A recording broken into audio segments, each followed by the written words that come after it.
tiedättekö, että tämä sähkö Mersu, Actros 600, se kulki Jäämereltä Tarifaan saakka. Sovittiin Juhan kanssa, että se ei ollut Gibraltar, vaan Tarifa on vielä pikkusen etelämpänä. Ja jokainen, joka tietää asioista, niin Tarifa-sanasta on syntynyt sivistyssana tariffi. Sen verran merkittävä. 16 000 kilometriä ja 2 sähköautoa ajoi ja siihen ei ole kukaan muu pärjännyt.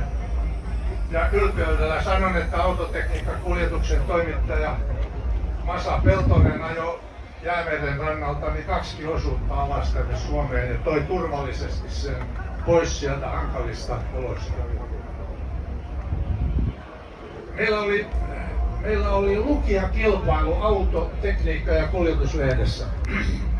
Suomessa on 7 kivikovaa raskaan sarjan kilpailijaa.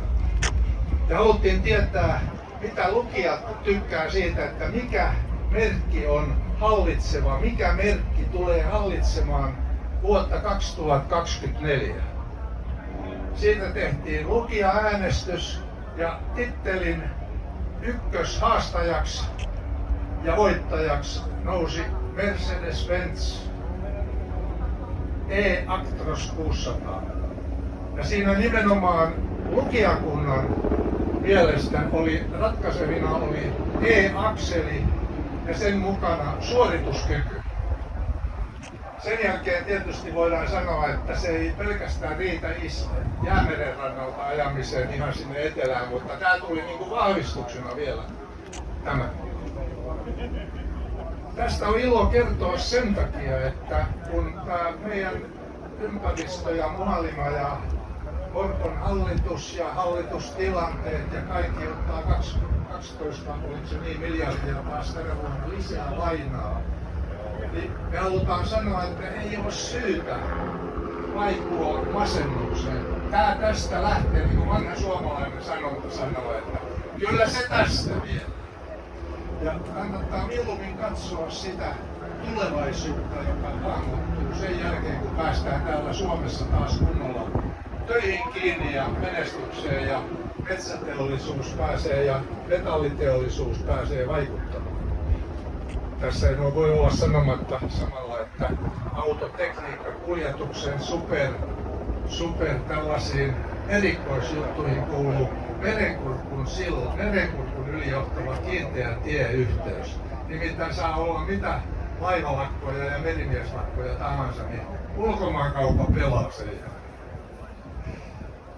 Näillä sanoilla niin haluaisin jättää teille velvaiset ja ruotsalaisille ennen kaikkea vastaanottajana vietäväksi kaikkien iloittavaksi Fiskassin lasipuhaltamon lasitaiteilija Maarosen taidetyön. Tämän ensimmäinen nimi oli Hikeä ja kyyneliä. Ja mä sanoin Maaroselle, että hep. Nyt on kysymys sellaisesta asiasta, missä voitto on kysymyksessä. Tässä on Mersu voittanut. Ja hän suostui siihen, että tämän ystin virallinen nimi on Hikeä ja ilon kyyneleitä. Näillä sanoilla pyydän saada luovuttaa se juoruotsalaiselle teholle. Muistuttakoon se teitä, että kaikessa kurjuudessa hikeä tarvitaan tsemppaamiseen ja menestykseen, mutta sen jälkeen on ilon kyyneleet.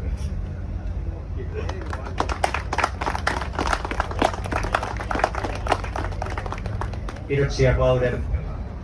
Lasketaan ilonkyyneleet tuohon pöydän päälle, ettei käy köplästi. Kiitoksia myöskin noista lämpimistä sanoista, onnittelusanoista, joita osoitit meidän tuotetta, edustamamme tuotetta kohtaan. Ja sitten kun otit jo kantaa, tapasin mukaan hiukan myöskin vähän laajemmasta perspektiivistä näihin maailmanpoliittisiin ja Suomen poliittisiin asioihin, niin ehkä otan omalta puoleltakin hieman siitä kulmasta kiinni. Tulevaisuus rakennetaan tänään. Tulevaisuus rakentuu tänään niillä teoilla, niillä valinnoilla, joita te arvoisat yrittäjät, kulutusalan ammattilaiset, yhteistyökumppanit teette tänään.